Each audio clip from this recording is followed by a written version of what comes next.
Bread வாங்கினா நம்ம மட்டும்தான் சாப்பிட்றோம். பாப்பாவுக்கு கொடுத்தா ரஃப்பாக இருக்குமா வேணாம் அப்படின்றா. ஸோ அதனால் ஸ்பெஷலாக ஏதாவது செய்யலாம் அப்படின்னு சொல்லிட்டு ஒரு 3 முட்டையை எடுத்துட்டேன். அதை ஒரு பவுலில் உடச்சி ஊற்றி நல்லா பீட் பண்ணிக்கிட்டேன்.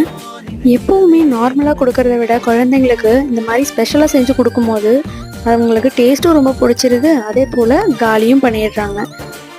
எக்கை நல்லா பீட் பண்ணிவிட்டு அது கூட கொஞ்சமாக சால்ட் சேர்த்து அதையும் பீட் பண்ணிக்கிட்டேன்.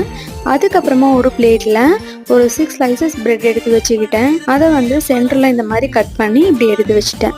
அதுக்கப்புறமா பேனில் பட்டர் சேர்த்து அந்த பீட் பண்ணி வச்சுருக்கிற எக்கில் நான் கட் பண்ணி வச்சுருக்கிற பிரெட் பீசஸை நல்லா டிப் பண்ணி அதை இந்த பட்டரில் நல்லா ஃப்ரை பண்ணி எடுத்துக்கிட்டேன். ஸ்டவ்வை ஃபைனல் வரைக்குமே லோ ஃப்ளேமில் வச்சு தான் பண்ணிகிட்டு இருந்தேன்.